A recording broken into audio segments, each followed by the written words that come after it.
اگر کسی بچی کی شادی نہیں ہو رہی ہے اور اسی نیت سے یہ پڑھے تو اس کی شادی کے لیے اچھے پیغام آنے لگیں گے.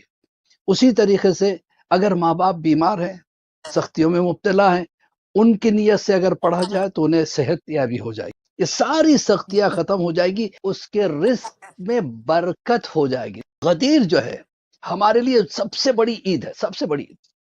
ہمارے 8ویں امام علی رضا علیہ الصلوۃ والسلام فرماتے ہیں کہ کچھ ایسے دن ہوں گے جو دلہن کی طرح سجا کے قیامت میں پیش کیے جائیں گے. ایک روز جمعہ دلہن کی طرح سجا ہوا آئے گا.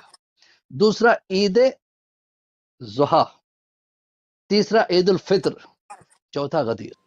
اور غدیر ایسے ہوگا دیگر عیدوں یعنی دنوں کے مقابلے میں جیسے ستاروں میں چاند چمکتا ہو، غدیر ایسے چمک رہا ہو. تو جب مولا سے پوچھا گیا آخر غدیر کی اتنی اہمیت کیوں، کہ اس لیے کہ غدیر ہی کے دین جو ہے مکمل ہوا. اگر غدیر نہ ہوتا یعنی جو دین آدم لے کے آئے تھے وہ ادھورا رہ جاتا.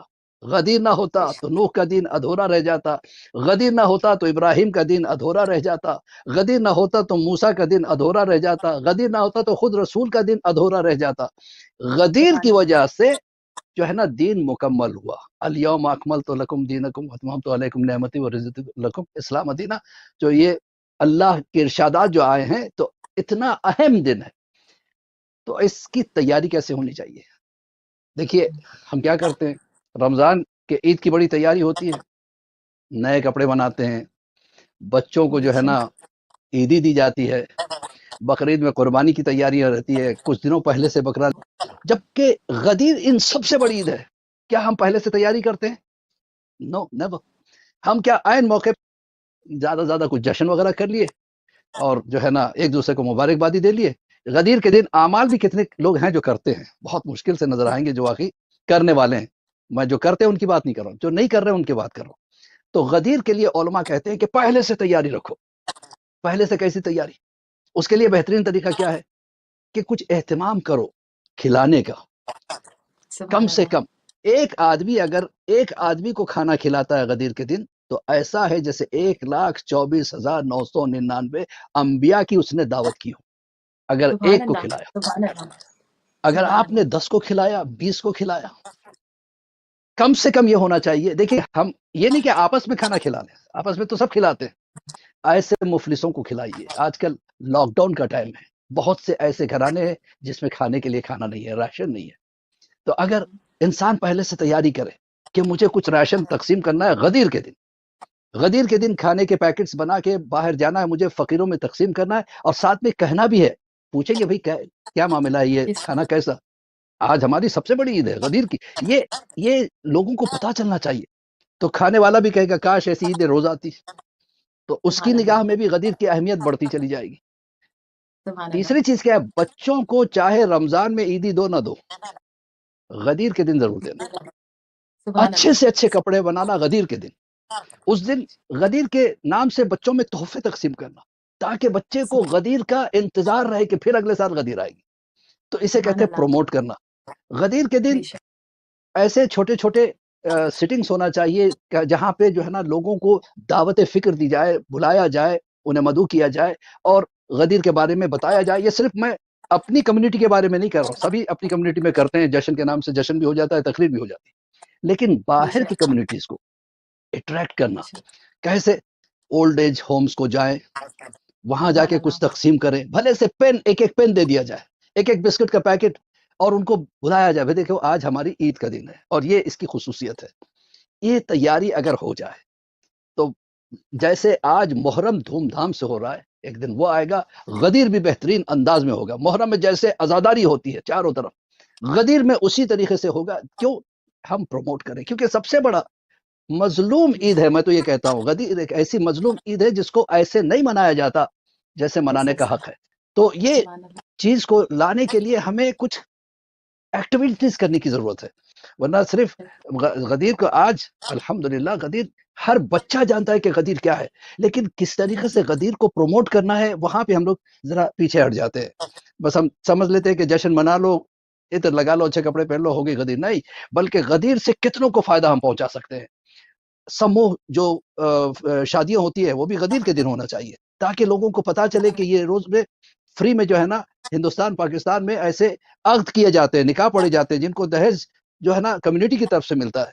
تو ایسے ایکٹیویٹیز کو ہم غدیر کے لیے مخصوص کر لیں. اسی طریقے سے خمس کے لیے غدیر سلیکٹ کریں، خمس غدیر کو نکالیں تاکہ وہ حقدار تک اس دن پہنچے، تو اسے بھی انتظار رہے گا کہ غدیر کب آئے گا، مجھے میرا حق ملے گا. تو اس طرح کی ایکٹیویٹیز اگر ہم غدیر کو چن لیں. اس کے علاوہ غدیر کے لیے کچھ اعمال بھی ہیں. غدیر کے روز انسان غسل کرے اور اس کے بعد جو ہے نا غسل کرنے کے بعد صدقہ نکالے. غدیر کا باقاعدہ نیت کرے کہ غدیر کا غسل لیتا ہوں میں اپنے تمام تر گناہوں کو دھونے کے لیے. اس طرح سے اگر وہ غسل لیتا ہے تو جب پانی اس کے جسم سے ہوتا ہوا نیچے گرتا ہے تو ایسے ہی ہو جاتا ہے انسان پاک و پاکیزہ. جیسے میل دور ہوتا ہے اس طریقے سے اس کے گناہ بھی دور ہوتے چلے جاتے ہیں. پھر اس دن کی 2 رکعت نماز ہے، بہت زیادہ فضیلت ہے اس کی. اور غدیر کا روزہ ضرور رکھے. روزہ اگر ہمارے کوئی قضا روزے ہیں تو بہترین موقع ہے اس کو ادا کرنے کا. غدیر کے دن رکھیں گے تو دوہرا ثواب ہے. ایک تو اس کا روزہ بھی ادا ہو جائے گا، پھر غدیر کے روزے کا ثواب اتنا زیادہ ہے کہ کوئی بیان نہیں کر سکتا. بہت زیادہ ثواب ہے.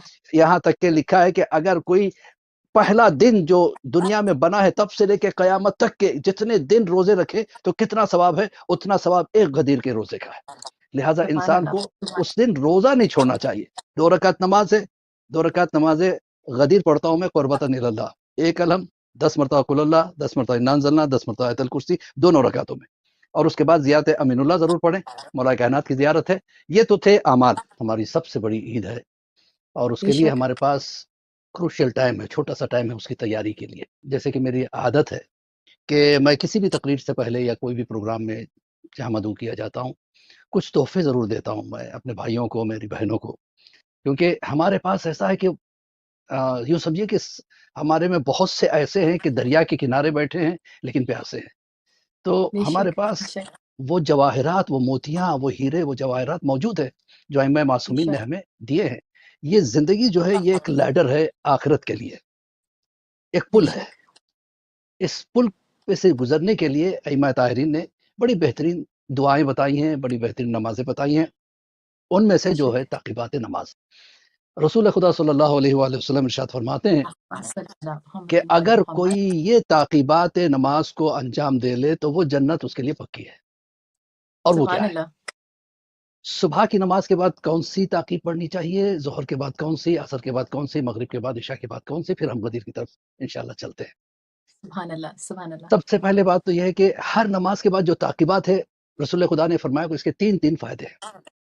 صبح کی نماز کے بعد یعنی فجر کی نماز کے بعد اگر کوئی لا الہ الا اللہ الحق المبین کی ایک تسبیح پڑھ لے، لا الہ الا اللہ الحق المبین، زیادہ لمبی دعا نہیں ہے، چھوٹی سی دعا ہے، چھوٹی سی ہے، بس ایک سینٹنس کی ہے. اگر کوئی ایک تسبیح پڑھ لے تو اس کا فائدہ کیا ہے؟ سب سے پہلا فائدہ ہے کہ دنیا و آخرت کی سختی ختم ہو جائے گی. دنیا کی سختیوں میں سے بہت ساری سختیاں ہیں. انسان کے لیے جو ہے نا رزق کی سختی، عزت و آبرو کی سختی، بہت سارے اولاد کی سختی، یہ ساری چیزیں ذمہ داریاں جو ہے تو رسول اللہ فرماتے ہیں کہ اس کے رزق کے دروازے اگر بند ہے تو کھل جائیں گے. اس کی ترقی کے راستوں میں اگر رکاوٹیں آ رہی ہیں تو وہ ہٹ جائیں گی. اگر وہ مقروض حال ہے تو اس کا قرضہ ادا ہو جائے گا. اگر کسی بچی کی شادی نہیں ہو رہی ہے اور اسی نیت سے یہ پڑھے تو اس کی شادی کے لیے اچھے پیغام آنے لگیں گے. اسی طریقے سے اگر ماں باپ بیمار ہیں، سختیوں میں مبتلا ہیں، ان کی نیت سے اگر پڑھا جائے تو انہیں صحت یابی ہو جائے گی. یہ ہوئی دنیا کی سختیاں. آخرت کی سختیاں کیا ہے؟ موت کی سختی، سکرات کی سختی، قبر کی سختی، وحشت قبر کی سختی، سمجھے نا، اور فشار قبر کی سختی، پھر اس کے بعد برزخ کی سختیاں. یہ ساری سختیاں ختم ہو جائے گی ایک تسبیح اگر کوئی فجر کی نماز کے بعد پڑھے. وہ کیا ہے؟ لا الہ الا اللہ الحق المبین، اس کی تسبیح. اسی طریقے سے ظہر کی نماز کے بعد اگر کوئی ایک صلوات کی تسبیح پڑھ کے رسول اللہ صلی اللہ علیہ وسلم کو ہدیہ کرے، اس کا ثواب میں رسول اللہ کی خدمت میں ہدیہ کرتا ہوں. تو اس کا کیا فائدہ؟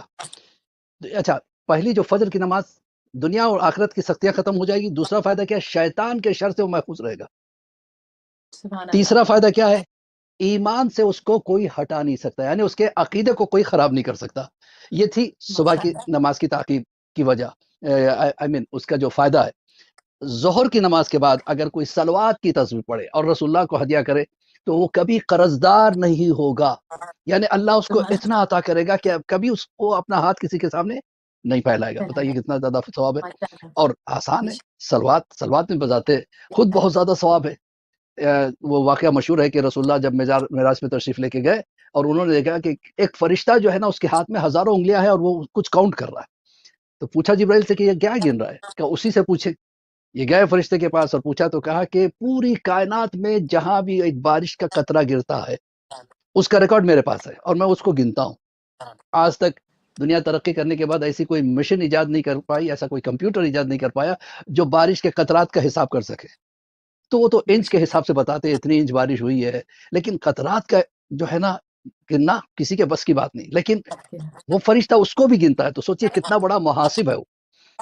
تب رسول اللہ نے پوچھا اچھا ایسا بھی کوئی حساب ہے جس کو تم نہیں گن سکتے؟ کہا کہ ہاں ایک ایسا حساب ہے. کیا وہ کیا ہے؟ کہ جب کوئی مومن آپ پہ اور آپ کے اہل بیت پہ صلوات پڑھتا ہے تو اتنا اللہ رحمت نازل کرتا ہے کہ میں اس کو گن نہیں سکتا. تو دیکھا آپ نے، یہ 3 فائدے تھے صبح کی تسبیح کا. اور صلوات کی تسبیح کا سب سے بڑا فائدہ کیا ہے؟ رسول اللہ فرماتے ہیں کہ اس کو کبھی قرض لینے کی حاجت نہیں ہوگی، اور اگر قرض دار ہے تو قرضہ ادا ہو جائے گا. کوئی نہ کوئی اللہ راستہ ایسا پیدا کر دے گا جس سے اس کا قرضہ ادا ہو جائے گا، اور اس کے لیے بھی کیا ہے؟ ایمان سے وہ کبھی ہٹے گا نہیں. تیسرا فائدہ کیا ہے؟ قیامت میں اسے بے حساب دیا جائے گا، بے حساب. اتنا ثواب کہ وہ خود حیران ہو جائے گا پروردگار میں نے کون سا ایسا عمل کیا تھا؟ تو جواب آئے گا کہ تم نے جو صلوات پڑھ کے ہدیہ کیا تھا رسول اللہ کو، اس کا یہ ثواب ہے. تو یہ ظہر کی نماز کے بعد. اسی طریقے سے عصر میں اگر کوئی استغفر اللہ واتوب الیہ، بس اتنا ہی، پورا ربی واتوب الیہ کہنے کی بھی ضرورت نہیں، استغفر اللہ واتوب الیہ. اس کی اگر کوئی ایک تسبیح پڑھتا ہے تو اس کے 3 فائدے. وہ کیا ہے؟ پہلا فائدہ یہ کہ اس کے سارے گناہ معاف ہو جائیں گے. دوسرا فائدہ یہ کہ اس کے رزق میں برکت ہو جائے گی. دیکھیے رزق ہونا اور اس میں برکت ہونا بڑا فرق ہے. ایک انسان کے پاس دولت ہے لیکن اس دولت کو وہ کھا نہیں پاتا ہے. اس کو ڈائبٹیز ہے، میٹھا نہیں کھا پاتا ہے. شوگر ہے، میٹھا نہیں کھا پاتا ہے.